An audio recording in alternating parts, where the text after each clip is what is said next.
तो हेलो बच्चों, स्वागत है आपका विस्फोट लर्निंग एकेडमी के इस नए एवं फ्रेश वीडियो में। बच्चों, आज के इस वीडियो सेशन के अंतर्गत हम आपके कक्षा 10वीं गणित जो कि छत्तीसगढ़ पैटर्न पर आधारित है, उसके अध्याय 1 के प्रश्नावली 2 की शुरुआत आज के इस वीडियो सेशन के अंतर्गत हम करने वाले हैं।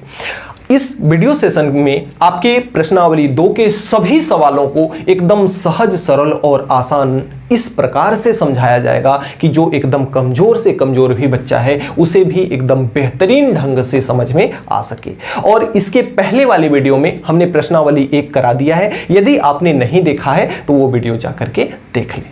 आइए जल्दी से करते हैं वीडियो की शुरुआत। इसके पहले आप लोगों से निवेदन है कि व्हाट्सएप ग्रुप के जो आपका ये डिस्क्रिप्शन बॉक्स है उसमें व्हाट्सएप ग्रुप का हम आपके लिंक दिया हुआ है, व्हाट्सएप ग्रुप को जरूर ज्वाइन कर लें। यदि छात्रों की संख्या ठीक ठाक हो जाती है, अधिक से अधिक छात्र जुड़ते हैं, तो आपकी यही क्लास जो रिकॉर्डेड क्लास है उसी को लाइव में कन्वर्ट कर दिया जाएगा। तो आइए जल्दी से बिना किसी देरी की करते हैं वीडियो की शुरुआत। और जो यह प्रश्नावली 2 है यह एक प्रमेय पर आधारित है, जिस प्रमेय का नाम है कौन सी प्रमेय? शेषफल प्रमेय। कौन सी प्रमेय है? शेषफल प्रमेय। देखिए कुछ है नहीं, बेहद आसान है। थोड़ा सा लैंग्वेज पे ध्यान दीजिएगा, जो समझा रहा हूं उसको समझिएगा, आपको बेहद आसान लगेगा। अगर हम इस प्रश्नावली के सवाल नंबर पहले की बात करते हैं तो जो पहला सवाल है, इसका पहला सवाल कहता है कि यदि px बराबर दिया हुआ है x का क्यूब, x बराबर दिया हुआ है कितना?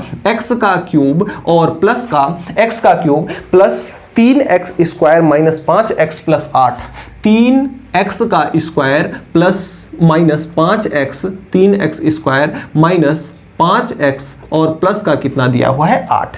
कह रहा है कि को निम्नलिखित से भाग देकर शेषफल प्रमेय की मदद से शेषफल ज्ञात कीजिए। निम्नलिखित से देखिए 3, 4, 5 पॉइंट आपका दिया हुआ है। जैसे अगर मैं पहले की बात करूं तो पहले में दिया हुआ है कितना? पहले में दिया हुआ है आपका x प्लस 1। पहले में क्या दिया हुआ है? x plus 1। अब देखिए आइए इस सवाल को हम हल करने का प्रयास करते हैं। सबसे पहले एकदम प्यारे तरीके से यहां पे आप डाल लेंगे क्या? हल। क्या डाल लेंगे आप? हल। यहां इसको करेंगे सॉल्व, हल या सॉल्व डाल लेंगे। उसके बाद यहां पे देखिए शेषफल प्रमेय क्या है? शेषफल प्रमेय ये कहती है कि जिस भी संख्या से आपको भाग देना है, जैसे आपको x प्लस 1 से इससे आपको इसमें क्या करना है? भाग देना है। लेकिन आपने प्रश्नावली 1 में इसका प्रॉपर तरीके से भाग सीखा है कि इससे हम भाग करते हैं, तो प्रॉपर तरीके से भाग कैसे किया जाता है आपको प्रश्नावली 1 में समझाया गया है। उस तरह से भाग करके शेषफल इसका नहीं ज्ञात करना है, बल्कि शेषफल प्रमेय की सहायता से शेषफल ज्ञात करना है। आइए देखते हैं शेषफल प्रमेय क्या कहती है। शेषफल प्रमेय एक बात कहती है जिसे गांठ बांध करके रख लीजिए। शेषफल प्रमेय यह कहती है कि जिस भी संख्या से आपको भाग लगानी है उस संख्या को आप 0 के बराबर मान लो। उस संख्या को आप क्या कर दो?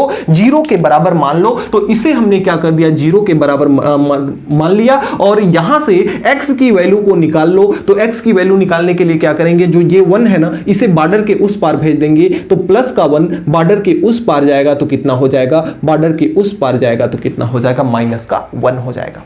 अब यहां से आपको इसमें आप क्या करना है? आपको भाग लगाना है। तो अब भाग लगा के आपको नहीं देखना है। यहां से आपका मान आ गया x बराबर माइनस का 1। अब इस माइनस के 1 को उठा करके इस समीकरण में रख दीजिए। जो इस समीकरण का मान आएगा वही आपका क्या हो जाएगा? शेषफल हो जाएगा। अब यहां पे देखिए px लिखा हुआ है, x की जगह पे कितना रखना है? माइनस का 1। तो यहां से अगर p माइनस का 1 रख दिया जाए, तो x जहां जहां भी लिखा हुआ है सब जगह -1 रखना पड़ेगा।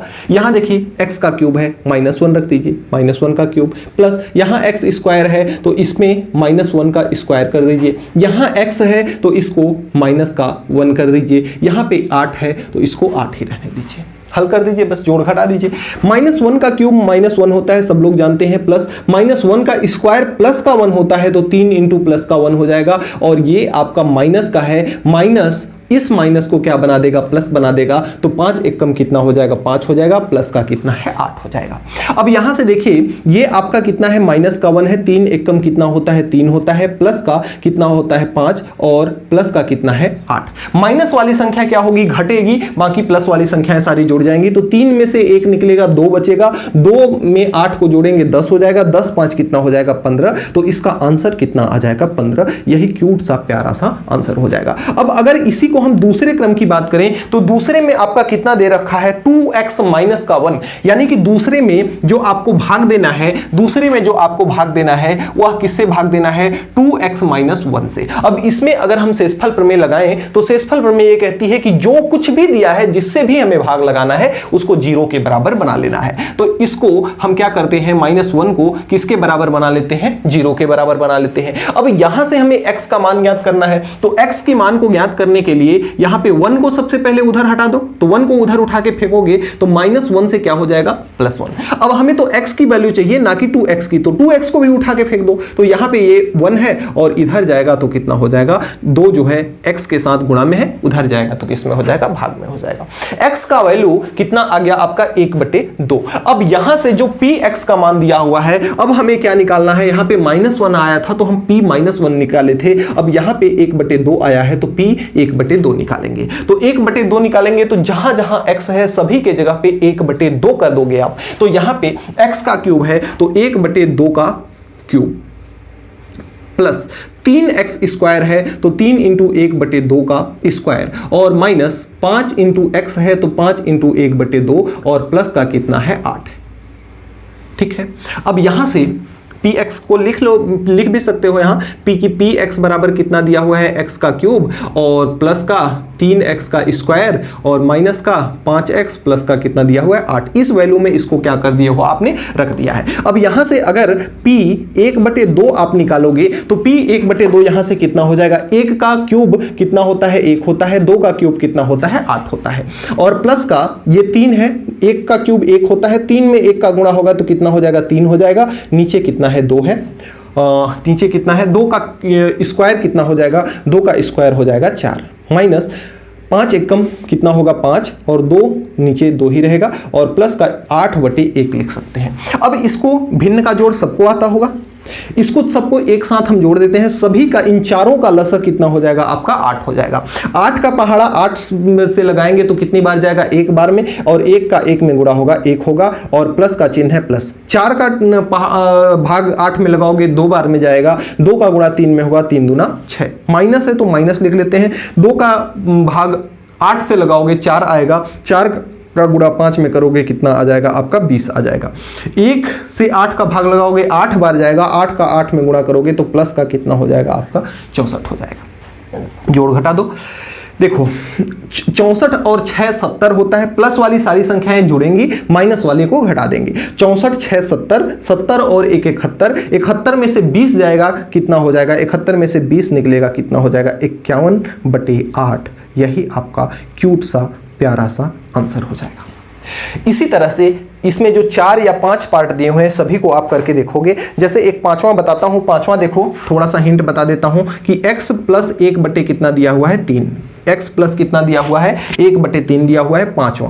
अब इसको जब हल करोगे तो इसको सबसे पहले x बराबर, इसको क्या कर लोगे, जो जितना भी दिया हुआ है उसको आप किसके बराबर कर लोगे, 0 के बराबर। यहां से फिर x का मान निकालना है तो 1/3 को उधर उठा के फेंक दोगे तो माइनस का 1/3 हो जाएगा। अब जैसे आपने 1/2 रखा था ना, उसी प्रकार से अब आपको क्या रखना है, माइनस का 1/3 रखना है। ध्यान इतना रखना कि जब कभी भी यहां पे क्यूब रहेगा तो इसका मान ऋणात्मक आएगा और जब कभी भी स्क्वायर होगा तो इसका मान धनात्मक आएगा। एक चीज गांठ बांध करके रख लो कि यदि अंदर वाली संख्या ऋणात्मक होती है तो अंदर वाली संख्या अगर ऋणात्मक होती है और उसकी घात विषम होती है तो उसका मान हमेशा ऋणात्मक आता है, और यदि घात सम संख्या होती है, अंदर की संख्या माइनस हो, तो हमेशा कैसा आता है, धनात्मक आता है। इस बात को गांठ बांध करके आप लोग हमेशा के लिए रख लीजिए। और सवाल नंबर 1 के जो 3 पार्ट और हैं, यानी कि आपका तीसरा और चौथा और पांचवा, ये आपके होमवर्क में दिया जा रहा है। इसे आप स्वयं से हल करके और कमेंट बॉक्स में लिखेंगे कि हाँ सर, इसे हमने हल कर लिया और हमारा उत्तर आ गया। इतना करोगे ना तो मुझे यकीन होगा कि आप मुझे फॉलो कर रहे हो और हमारी बताई गई बातों पे आप अमल कर रहे हो और हमारे द्वारा जो भी सिखाया जा रहा है उसे आप सीख पा रहे हो। इन सब चीज़ों से ना मुझे मोटिवेशन मिलता है, क्योंकि मैं इतना मेहनत से आप लोगों को वीडियो अगर दे रहा हूँ, वीडियो प्रोवाइड करा रहा हूँ, और अगर आप मेरे साथ उतने ही लगन के साथ अगर मेहनत करते हो तो हमें हृदय से अच्छा लगता है। हृदय की अनंत गहराइयों से बता रहा हूँ आपको कि यह बहुत ही अच्छा लगता है और इसी से हमें मोटिवेशन मिलती है और हम आपको फिर से और वीडियो देने के लिए प्रेरित होते हैं। चलिए स्क्रीनशॉट लीजिए, फिर देखते हैं। अगले क्रम में जो आपका प्रश्न संख्या 2 है, ध्यान से देखिएगा। कहता क्या है कि निम्नलिखित में जांच कीजिए कि क्या gx जो है px का गुणनखंड है। इसे भी हम शेषफल प्रमेय की ही सहायता से करेंगे। सबसे पहले शेषफल प्रमेय की सहायता से x की वैल्यू ज्ञात करेंगे, gx में मान रख करके gx के द्वारा x की वैल्यू ज्ञात करेंगे। उसके बाद उस वैल्यू को px में रखेंगे। यदि px का मान 0 आ जाता है तो वह gx px का गुणनखंड होगा, अदरवाइज नहीं होगा। आइए देखते हैं। सबसे पहले एकदम प्यारे तरीके से करते हैं शुरुआत। इसको लिखेंगे हल और हल लिखने के पश्चात इसमें लगाएंगे शेषफल प्रमेय। शेषफल प्रमेय कहती है कि जो भी दिया हुआ है जिससे भी भाग करना है उसके बराबर क्या कर लो, 0 कर लो, और 0 करने के पश्चात क्या कर दो, x का मान निकाल लो। तो यहां से x का मान जब निकालेंगे तो x बराबर 3 को उधर उठा करके फेंकेंगे तो प्लस का कितना हो जाएगा, 3। अब देखिए यहां पे अगर x का मान 3 px में रखते हो, यानी कि यदि x बराबर 3 पर p3 का मान 0 आता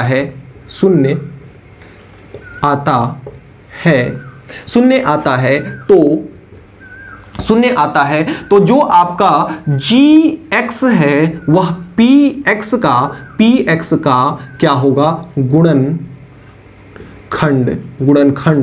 होगा। gx जो है px का क्या होगा, गुणनखंड होगा या गुणनखंड है, फैक्टोरियल है, फैक्टर है, इसका क्या है, फैक्टर है। आइए देखते हैं, चेक करते हैं। यहां पे सबसे पहले gx के मान में हम क्या करेंगे, px की वैल्यू रखेंगे। तो p के जगह पर हमें क्या रखना है, p3 रखना है, तो यहां 3 रख लेंगे। अब जहां जहां x है वहां 3 रख लेंगे। यहां पे देखिए x का क्यूब है तो 3 का क्यूब, और यहां पे माइनस का 4x स्क्वायर है तो 3 का स्क्वायर, और प्लस का x है तो 3, और प्लस का कितना हो जाएगा, आपका 6 हो जाएगा। इसे हल करते हैं अगर, तो 3 का क्यूब कितना होता है, 3 त्रिक का 9, या कितना होता है आपका 27, और माइनस का ये हो जाएगा 4 इंटू 3 का स्क्वायर कितना होता है 9, और प्लस का 3 6 3 कितना हो जाता है आपका 9 हो जाता है। हल कर देते हैं इसको, ये आपका हो जाएगा 27 माइनस 4 इंटू 9, 9 चौक कितना हो जाता है आपका 36, और प्लस का कितना हो जाएगा 9, 36 और 9 में 27 को जोड़ेंगे, यहीं पे हम जोड़ देते हैं। 9 में हम क्या करते हैं, 27 को जोड़ देंगे तो 27 और 9 कितना हो जाएगा आपका 36, 36 माइनस 36 कितना हो गया, 0। अब इस स्टेटमेंट को पढ़िए कि यदि P3 का मान 0 आता है तो P3 का मान कितना आया, 0 आता है, तो जो gx है वह px का क्या होगा, गुणनखंड होगा।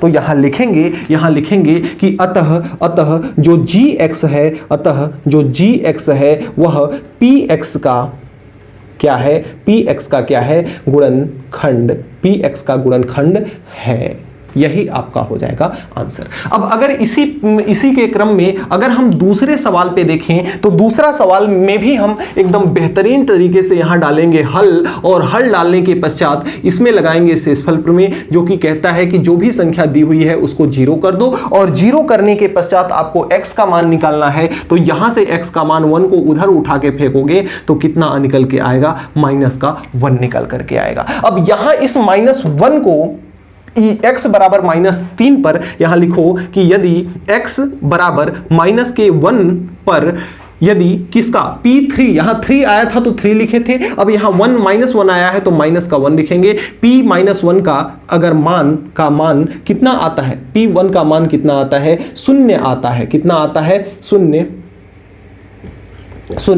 आता है, शून्य आता है, तो जो आपका दिया हुआ है gx वह px का क्या होगा, px का गुणनखंड होगा। क्या होगा, गुणनखंड होगा। इस चीज को आप याद रखिएगा। आइए चेक करते हैं फिर से। यहां अब हमको रखना है कितना, p-1 रखना है। तो जैसे ही हम p के जगह पे x था तो p के जगह पे -1 रखे, तो x की जगह पे -1 रखे, तो इस सभी में x के जगह पे क्या रखना पड़ेगा, -1 रखना पड़ेगा। तो यहां पे बराबर है, बराबर लगा लिए, 2 है 2 लिख लिए, x की जगह पे रखना है -1, तो -1 का क्यूब हो जाएगा और प्लस ये हो जाएगा -1 का स्क्वायर हो जाएगा और माइनस का 2 इंटू -1 हो जाएगा और प्लस का कितना हो जाएगा, 1 हो जाएगा। अब इसको हमें क्या करना है, इसे बस हल कर देना है। इसे जब हल करते हैं तो यहां से देखिए 1 का क्यूब, हमने बताया विषम संख्या अंदर में माइनस, तो विषम माइनस में ही आएगा, तो ये हो जाएगा आपका -2 और ये हो जाएगा कितना, प्लस का, ये -1 का स्क्वायर है तो प्लस का 1 हो जाएगा, माइनस माइनस आपका प्लस हो जाएगा, तो प्लस का 2 1 कम 2 हो जाएगा और प्लस का कितना हो जाएगा 1।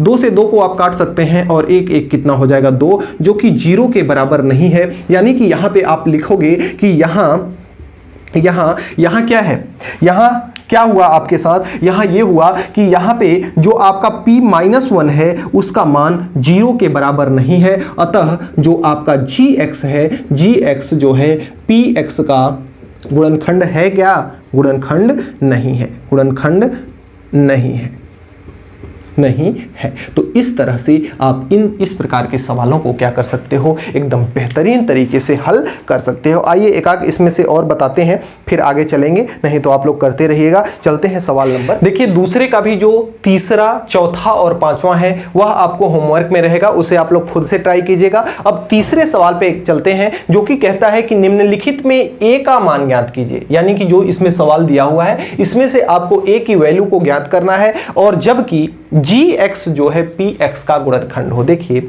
हम इसके पहले यानी कि दूसरे सवाल में क्या सिद्ध करते थे, हम ये सिद्ध करते थे कि gx की वैल्यू को लेकर के px को 0 लाते थे। यदि px का मान 0 आता था तब वह गुणनखंड होता था, अदरवाइज गुणनखंड नहीं होता था। अब यहां पे ये कह रहा है कि जो gx है px का गुणनखंड है। अब थोड़ा सा समझिए, दिमाग पे जोर डालिए कि गुणनखंड कब होता था, जब px की वैल्यू 0 आती थी। तो इसमें कह रहा है कि ऑलरेडी गुणनखंड है, यानी कि ऑलरेडी px की वैल्यू 0 है। ये आपको देखना नहीं है, चेक नहीं करना है, सीधे सीधे px की वैल्यू को 0 मानना है, क्योंकि प्रश्न कह रहा है कि गुणनखंड है और गुणनखंड तभी होगा जब px की वैल्यू कितनी होगी, 0 होगी। आइए देखते हैं, हल करते हैं। प्यारा सा डालेंगे यहां पे, क्या प्यारा सा डालेंगे सॉल्यूशन, यानी कि हल। अब इसको जब हल करेंगे तो सबसे पहले लगाएंगे शेषफल प्रमेय, जो कि कहती है कि जो भी जिस भी संख्या से भाग देना है उसको सबसे पहले किसके बराबर कर लो, 0 के बराबर कर लो और उसके पश्चात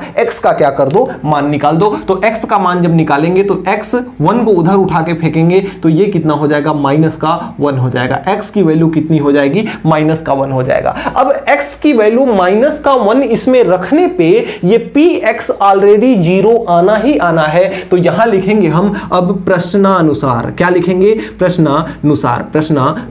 प्रश्नानुसार हम क्यों लिख रहे हैं, क्योंकि प्रश्न ये कह रहा है कि px की वैल्यू 0 है। तो px की वैल्यू 0 है, तो यहां पे या फिर एक स्टेप इसको कर लेते हैं सबसे पहले, उसके बाद प्रश्नानुसार डालेंगे। यहां पे हम px में वैल्यू रखेंगे p-1, तो ये हो जाएगा -1 का स्क्वायर और प्लस a इंटू -1 और प्लस का कितना हो जाएगा 2। अब यहां पे लिखेंगे हम प्रश्नानुसार, या लिख सकते हैं कि चूंकि gx px का गुणनखंड है तो यही लिख देते हैं, अच्छा रहेगा। चूंकि gx px का क्या है, गुणनखंड है, गुणनखंड है, इसका क्या है, गुणनखंड है। और यदि यह इसका गुणनखंड है तो गुणनखंड होगा तो इस p-1 की वैल्यू कितनी आ जाएगी, आपकी 0 आ जाएगी। तो इसको 0 रख लो, बराबर ये -1 का स्क्वायर प्लस का 1 हो जाएगा और प्लस का आपका a इंटू -1 है तो आपका माइनस का a हो जाएगा और प्लस का कितना हो जाएगा 2। हमें तो a की वैल्यू ज्ञात करनी है ना, तो a को उठा के इधर ले आओ, a माइनस में है, इधर आएगा तो प्लस का a हो जाएगा और ये प्लस का 1 और ये प्लस का 2 जुड़ करके कितने हो जाएंगे, 3 हो जाएंगे। यही आपकी a की क्या आ गई, वैल्यू आ गई और यही आपका क्यूट सा आंसर हो गया। इसी प्रकार से अगर इसके हम दूसरे पार्ट को हल करें, तो दूसरा पार्ट में भी एकदम प्यारे तरीके से यहां लिखेंगे क्या, प्यारे तरीके से यहां डालेंगे सॉल्यूशन। और सॉल्यूशन में सबसे पहले शेषफल प्रमेय लगाएंगे, जो कि कहती है कि जो भी दिया हुआ है उसको 0 के बराबर करके उससे क्या कर लो, x का मान निकाल लो। तो इससे x का जब मान निकाला जाएगा, 1 को उधर उठा के फेंकोगे तो -1 से किस में हो जाएगा, आपका +1 हो जाएगा, +1 हो गया। अब इसके बाद आप इस px में +1 रखोगे तो ये आपका हो जाएगा p1 की वैल्यू, ये हो जाएगा a और ये हो जाएगा 1 का स्क्वायर -5 × 1 और प्लस का कितना हो जाएगा 3। अब यहां पे लिखोगे कि चूंकि जो gx है gx px का क्या है, px का क्या है, गुणनखंड है, px का क्या है, गुणनखंड है। अगर गुणनखंड है तो ये p1 का मान कितना हो जाएगा, 0 हो जाएगा, और ये 1 का स्क्वायर 1 ही होगा, a में गुणा होगा तो a ही होगा, -5 में 1 का गुणा होगा तो ये हो जाएगा -5 और ये है आपका +3। अब इसे जब हल करेंगे तो यहां से 0 हो जाएगा a, और ये -5 +3 कितना हो जाएगा, घट जाएगा तो -2, -2 को इधर ले आ दो तो यहां आपका a बचेगा, a बराबर -2 इधर आएगा तो +2 हो जाएगा। a की वैल्यू कितनी आ गई, +2 आ गई। यही आपका क्यूट सा प्यारा सा आंसर हो जाएगा। तो इस प्रकार से आप सवाल नंबर 3 को भी हल कर सकते हो। जल्दी से एक इसका स्क्रीनशॉट लो, फिर चलते हैं आपके सवाल नंबर 4 और 5 को देखते हैं। अब अगले क्रम में जो आपका तीसरे का चौथा और 5वां सवाल है, सबसे पहले आइए देखते हैं चौथा को। बोल रहा है क्या, देखिए इसमें कह रहा है कि GT PT का एक गुणनखंड है, तो T का मान ज्ञात कीजिए। देखिए T हो चाहे A हो चाहे M हो चाहे N हो, उससे घबराने की जरूरत नहीं है, कुछ भी दिया हो, बस आपका कंसेप्ट क्लियर होना चाहिए। तो आप कंसेप्ट क्या जानते हो कि सबसे पहले GT यदि PT का गुणनखंड है तो PT किसके बराबर होगा, 0 के बराबर होगा। तो सबसे पहले शेषफल प्रमेय लगा करके GT में से T का मान निकाल लो। तो यहां एकदम मस्त तरीके से फिर इस सवाल की करेंगे शुरुआत और यहां डालेंगे सॉल्यूशन, और सॉल्यूशन में हम क्या करेंगे, शेषफल प्रमेय लगाएंगे, जो कि कहता है कि जो भी दिया हो उसको 0 के बराबर कर लो, और 0 के बराबर करने के बाद x y z या t या m n जो भी दिया हुआ है उसमें से आप क्या कर लो, t का मान ज्ञात कर लो। तो यहां से जब t का मान ज्ञात करोगे, 3 को उधर उठा के फेंकोगे तो -3 से क्या हो जाएगा, आपका +3 हो जाएगा। अब यहां से लिखोगे आप कि चूंकि जो आपका GT है वह किसका, PT का क्या है, गुणनखंड है। और जब यह गुणनखंड है तो जो आपका PT है, अतः यहां लिखोगे कि अतः जो आपका PT है वह किसके बराबर होना चाहिए, 0 के बराबर होना चाहिए। आइए देखते हैं 0 के बराबर है क्या। अब यह PT 0 के बराबर होना चाहिए। T के जगह पे कितना है, T का मान है 3, तो यहां से जो आपका PT है, PT बराबर दिया हुआ है T का स्क्वायर +2AT और -2A और प्लस का कितना दिया हुआ है, 3। A भी इसमें दिया हुआ है ना, हाँ चलिए अच्छी बात है। और T का आपको मान ज्ञात करना है, ठीक है, करते हैं। अब T के जगह पे आपको कितना रखना है, T के जगह पे रखना है 3। सवाल कहता है GT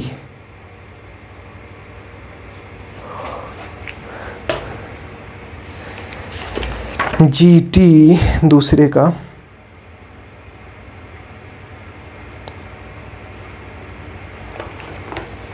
सवाल थोड़ा सा गलत दिया हुआ है। यहाँ पे T का मान ज्ञात नहीं करना है, बल्कि A का ही मान ज्ञात करना है, क्योंकि T का मान तो ऑलरेडी दे रखा है। T बराबर आपका 3 हो जाएगा, गुणनखंड है तो T का मान कितना हो जाएगा, 3 हो जाएगा, ये ऑलरेडी दे रखा है।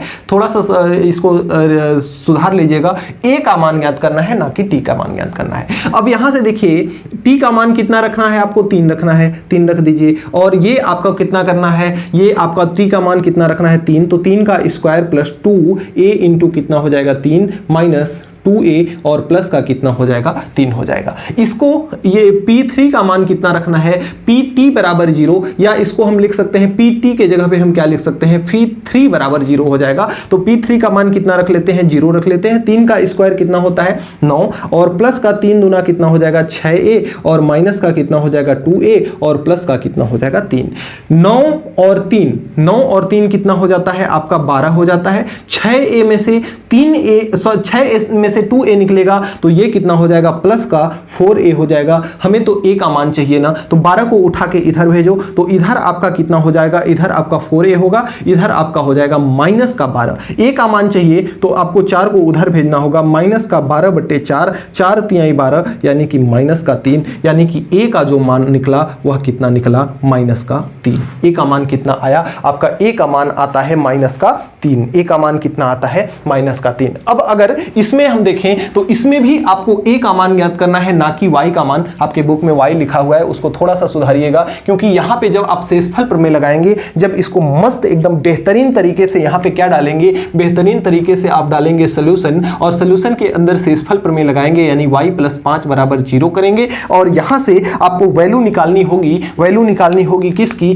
वैल्यू निकालनी होगी आपको यहां से y की। तो y बराबर यहां से 5 को उधर भेजेंगे तो माइनस का कितना आ जाएगा, आपका 5 आ जाएगा। और आपको पता है कि जो gy प्रश्न में दिया हुआ है कि जो gy है, जो gy है वह py का क्या है, गुणनखंड है, गुणनखंड है। py का क्या है, गुणनखंड है। अतः शेषफल प्रमेय से आपका माइनस का 5 आया है, तो अतः यहां लिखेंगे, अतः जो आपका p माइनस का 5 होगा उसके जगह पे आपको क्या बनाना है, 0 बनाना है। अब जो आपका py दिया हुआ है, py कितना दिया हुआ है आपका, y का स्क्वायर माइनस का 2y और प्लस का कितना दिया हुआ है, a दिया हुआ है। अब इसमें आप अगर इसके मान को क्या करते हो, p5 रखते हो y के जगह पे माइनस का 5, तो ये हो जाएगा p माइनस का 5 और ये हो जाएगा माइनस के 5 का स्क्वायर और माइनस 2 इंटू माइनस का 5 और प्लस का कितना हो जाएगा, a।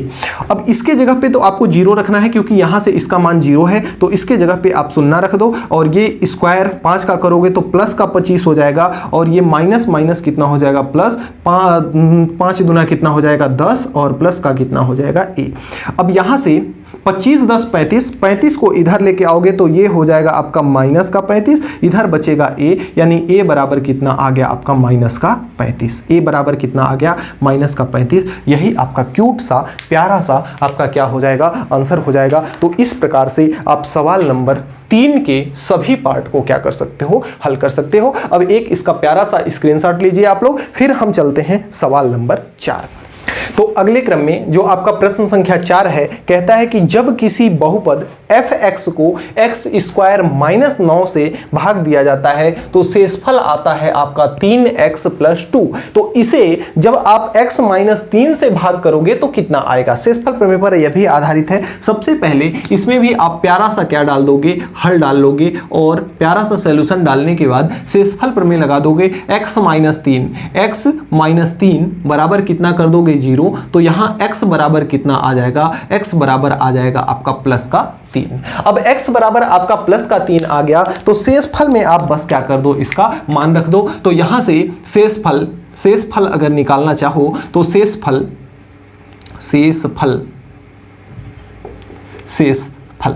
अगर निकालना चाहो तो शेषफल कितना है आपका, 3x + 2 है। अब x का मान कितना है, 3 है, तो यहां से 3 के जगह पे 3 रख दो और प्लस का 2, तो 3 त्रिक का 9 और 2 कितना हो जाएगा, 11। यही आपका हो जाएगा प्यारा सा आंसर। दूसरे क्रम में जो आपका प्रश्न कहता है कि यदि बहुपद fx को x² - 16 से भाग दिया जाए तो जो आपका शेषफल आता है 5x + 3 आता है। तो इसी को जब x + 4 से भाग दिया जाएगा तो शेषफल ज्ञात कीजिए। इसमें भी हमको क्या करना है, एक क्यूट सा प्यारा सा लिखना है आपको। सबसे पहले क्या, सॉल्यूशन, और सॉल्यूशन डालने के बाद लगाना है शेषफल प्रमेय, जो कि क्या कहती है कि जो भी दिया हुआ है उसको 0 के बराबर करके x का मान निकाल लो। x का मान यहां से कितना आ गया, -4। अब x का मान अगर -4 आ गया तो आपको क्या ज्ञात करना है, आपको ज्ञात करना है शेषफल। क्या ज्ञात करना है आपको, शेषफल।